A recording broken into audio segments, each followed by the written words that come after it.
Bismillahirrahmanirrahim. Assalamualaikum warahmatullahi wabarakatuh. Alhamdulillahirabbil alamin. Assalatu wassalamu ala asyrafil anbiya'i wal mursalin wa ala alihi washabihi ajmain, amma ba'du. Puji syukur marilah kita panjatkan kepada Allah Subhanahu wa taala, serta tidak lupa pula kita hanturkan salawat berserta salam kepada baginda Nabi Muhammad SAW. Selamat sore untuk teman-teman semua dan dosen yang saya hormati. Semoga kita dalam keadaan sehat walafiat. Kami dari kelompok 6, saya sendiri sebagai moderator atas nama Jihan Rahmadina, dan presentator pertama kami yang bernama Muhammad Ashil Al-Abror, dan yang selanjutnya yaitu Sidik Al-Fahmi. Pada hari ini kami akan mempresentasikan hasil diskusi kami yang berjudul Filsafat Prasokrates. Nah, filsafat sendiri memiliki beberapa arti yang berasal dari bahasa Inggris filosofi dan bahasa Arab falsafah, sedangkan bahasa Yunani filosofia. Filosofia sendiri memiliki arti cinta dan kebijaksanaan. Philos yang artinya cinta atau phia yang artinya persahabatan, sedangkan sophos artinya kebijaksanaan. Disebut dengan filsafat alam karena pada saat itu para filsuf memusatkan pemikirannya kepada alam, bahwa alam sendiri tidak akan terjadi bila tidak ada sebab yang terjadi di belakangnya, seperti siang berganti malam dan hujan berganti panas, dan ada kejadian-kejadian alam lainnya. Mengenai pembahasan sejarah lahirnya filsafat. Filsafat Prasokrates awal dari perkembangan filsafat Yunani kuno. Yunani merupakan tempat di mana pemikiran ilmiah mulai tumbuh, dan pada zaman itu lahirlah para pemikir yang mengarah dan menyebabkan filsafat itu dilahirkan. Yunani merupakan bangsa yang pertama kali berusaha menggunakan akal untuk berpikir. Kegemaran bangsa Yunani merantau secara tidak langsung menjadi sebab meluasnya tradisi berpikir bebas yang dimiliki bangsa Yunani. Filsafat Prasokrates dapat dikatakan bahwa mereka adalah filsafat alam, artinya para ahli filsuf yang menjadi alam yang meluas dan penuh keselarasan yang menjadi sasaran para ahli filsafat tersebut, atau objek pemikirannya adalah alam semesta. Tujuan filosofi yaitu dalam hal memikirkan soal alam terjadinya pemikiran yang sangat maju dan rasional, sebab pada saat itu kebanyakan orang menerima begitu saja keadaan alam, seperti apa yang ditangkap oleh panca indera, tanpa mempersoalkan bagaimana terbentuknya alam semesta. Pada periode Yunani, lazim juga digunakan periode filsafat alam. Dikatakan demikian karena pada periode ini ditandai dengan munculnya para ahli pemikir alam, di mana arah perhatian pemikirannya kepada apa yang diamati di sekitar. Mereka membuat pernyataan-pernyataan tentang gejala alam yang bersifat filsafat dan berdasarkan akal pikiran, bukan berdasarkan atas mitos. Masa Prasokrates berciri khas bahwa filsafat mengarah perhatiannya kepada alam, dan orang-orang yang menamakan yang berjasa dalam masalah ini disebut dengan filsuf alam. Demikian. Oke, selanjutnya ada tokoh-tokoh filsafat Prasokrates. A. Thales. Thales adalah seorang filosof yang berasal dari Miletus, sebuah koloni Yunani di Asia Kecil. Dia berkelana ke berbagai negeri, salah satunya adalah Mesir, di mana dia diceritakan pernah menghitung tinggi piramid dengan cara mengukur bayangannya pada saat yang tepat, ketika panjang bayangannya sendiri sama dengan tinggi badannya. Dia juga dikisahkan pernah meramalkan terjadinya gerhana matahari secara tepat pada tahun 585 sebelum Masehi. Thales dianggap sebagai filsuf pertama di Yunani. Thales digelar sebagai bapak filsafat karena ia adalah seorang yang pertama kali berfilsafat. Ia adalah filsuf yang berusaha menemukan arti, asas atau prinsip alam semesta. Menurutnya, prinsip pertama alam semesta adalah air. Semua berasal dari air dan berakhir dari air. Tidak ada kehidupan tanpa ada air. Tidak ada satupun makhluk yang tidak mengandung unsur air. Aristoteles adalah sumber utama untuk pengetahuan kita mengenai ajaran Thales. Aristoteles tidak tahu pasti mengapa Thales menganggap air sebagai zat asli penyusun alam semesta. Titik ajaran lain dilaporkan Aristoteles ialah bahwa menurut Thales bumi terletak di atas air, karena dalam hubungan setiap zat, bahwa semua berasal dari air. Bumi dianggap sebagai suatu zat yang merupakan bagian dari lautan yang keluar dari terapung di atasnya. Oke, tokoh selanjutnya ada Anaximandros. Filsuf berikutnya yaitu Anaximandros. Ia adalah murid Thales. Seperti yang dilakukan oleh gurunya, ia pun mencari arki. Namun menurut beliau bahwa arki yang sejati bukan suatu anasir yang dapat diamati oleh panca indera, melainkan segala sesuatu yang tidak tampak. Menurutnya, prinsip utama yang mendasar segala-galanya bukanlah air, melainkan to aperion yang tidak terbatas. Alasannya, sesuatu yang fisik pasti berubah, sedangkan yang berubah pasti bukan arki. Oleh sebab itu,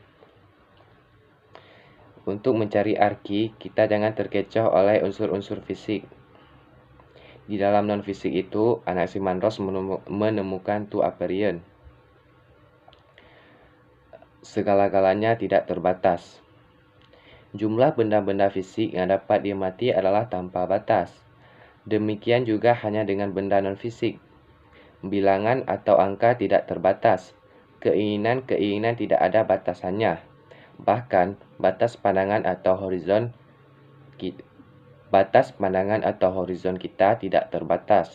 Batas pandangan bergeser terus sesuai dengan keinginan posisi tempat kita sendiri.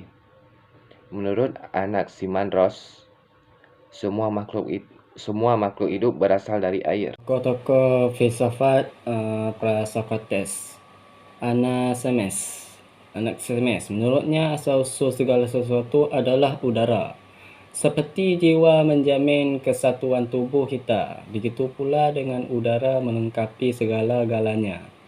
Anaximenes adalah salah satu filsuf yang mengemukakan gagasan tentang tubuh manusia dan jagat raya yang disebut mikrokosmos atau dunia kecil, dan makrokosmos atau dunia besar. Tetapi Anaximenes belum mempergunakan istilah-istilah itu.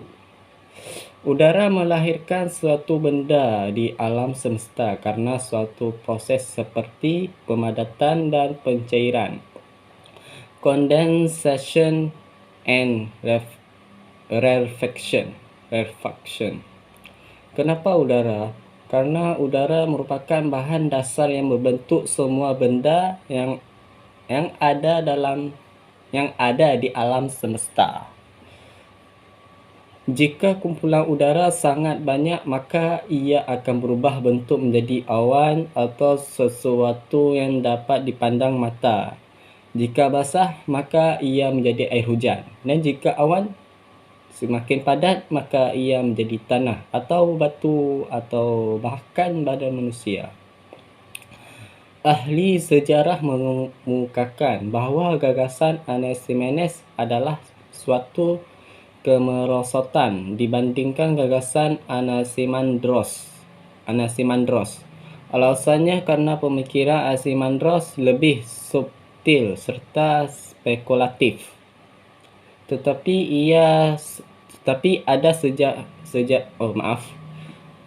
ada sejarawan lain berpendapat bahawa ajaran Anaximenes adalah suatu kemajuan karena istilah pemadatan dan pencairan untuk pertama kalinya untuk suatu pengetahuan hukum fisik tentang alam semesta.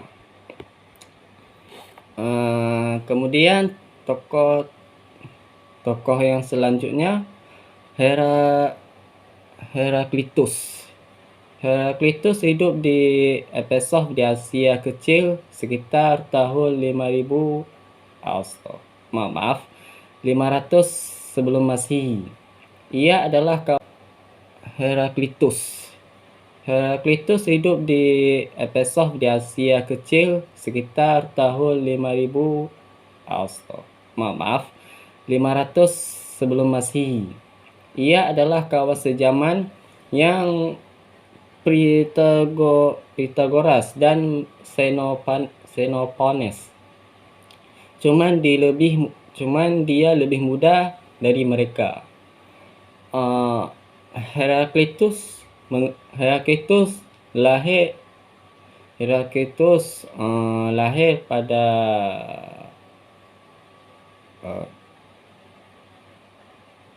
Heraklitus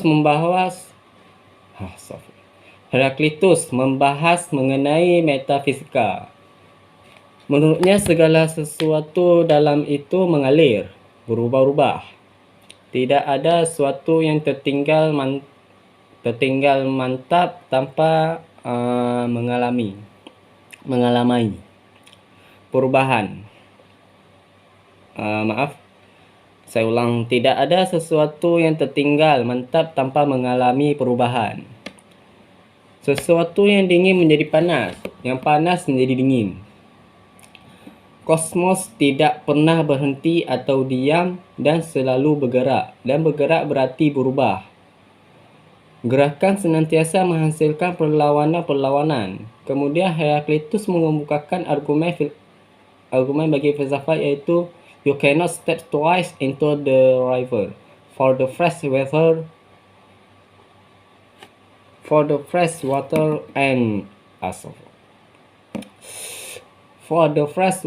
are ever flowing upon you.